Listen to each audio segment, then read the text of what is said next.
दिल्ली के मुख्यमंत्री अरविंद केजरीवाल फाइनली जो है वो तिहाड़ जेल से बाहर आ चुके हैं। तिहाड़ जेल से बाहर आते ही उनके लिए समर्थकों का हुजूम उमड़ पड़ा था। इस दौरान भगवंत मान, मनीष सिसोदिया, खुद आतिशी, सौरभ भारद्वाज समेत जो आम आदमी पार्टी के बड़े नेता हैं वो सीएम केजरीवाल के साथ नजर आए। इस दौरान देखा गया कि केजरीवाल भावुक हो गए और उन्होंने कार्यकर्ताओं की जोश के लिए, उनकी उत्साह के लिए उनका शुक्रिया कहा। केजरीवाल ने इस दौरान भारतीय जनता पार्टी, प्रधानमंत्री नरेंद्र मोदी, गृह मंत्री अमित शाह का बिना नाम लिए उन पर जबरदस्त निशाना साधा। उन्होंने आरोप लगाया कि उन्हें निर्दोष होते हुए भी जबरदस्ती जेल में ठूंसा गया। जेल की सलाखें भी उनको इतने दिनों तक रखकर कमजोर नहीं कर पाई। उन्होंने कहा कि मैं अब 100 गुना ज्यादा बढ़ गया हूं, यानी जो मेरी अंदर से उम्मीद थी वो 100 गुना ज्यादा हो चुकी है। अब मैं 100 गुना ज्यादा ताकत के साथ बीजेपी के खिलाफ लड़ूंगा। उन्होंने इस दौरान बीजेपी को राष्ट्र विरोधी ताकत भी करार दिया। उन्होंने कहा कि राष्ट्र विरोधी जो ताकतें हैं उनके खिलाफ मैं लड़ता रहूंगा। मैं लड़ता रहा, सही होकर भी मैं जेल गया।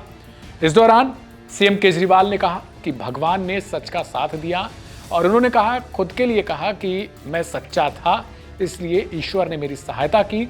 इतने दिनों तक जेल में रहने के बावजूद मैं कमजोर नहीं हुआ, मैं डरा नहीं, मैं उनके धमकाने के बावजूद उनकी धमकियों से डरा नहीं और आज मैं बाहर आ चुका हूं।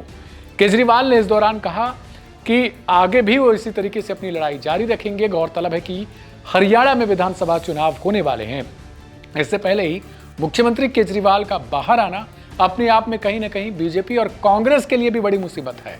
कांग्रेस में क्यों कह रहा हूं, क्योंकि कांग्रेस आने वाले समय में माना जा रहा था कि हरियाणा में अगर सत्ता परिवर्तन होता है तो वो कांग्रेस ही सत्ता परिवर्तन की हकदार बन सकती है। लेकिन अब चूंकि आम आदमी पार्टी और कांग्रेस दोनों एक दूसरे के खिलाफ ही लड़ रही हैं, बीजेपी भी इस मुकाबले में है। बीजेपी और कांग्रेस के बीच अहम लड़ाई है। लेकिन अगर कोई वोट काटने का काम कर सकता है तो हो सकता है कि आम आदमी पार्टी कुछ वोट कांग्रेस के ही काट दे। ऐसा क्यों कहा जा रहा है? क्योंकि बीजेपी सत्ता में है और सत्ता के खिलाफ दोनों लड़ाई लड़ने के लिए जंग में तैयार हैं और दोनों का एक दूसरे से गठबंधन भी नहीं हो पाया।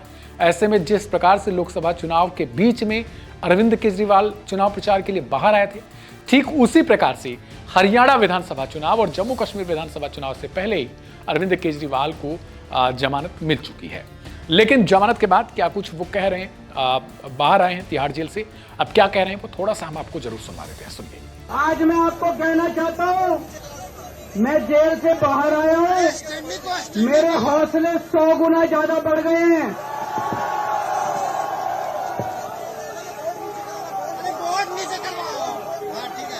मेरी ताकत 100 गुना ज्यादा बढ़ गई है।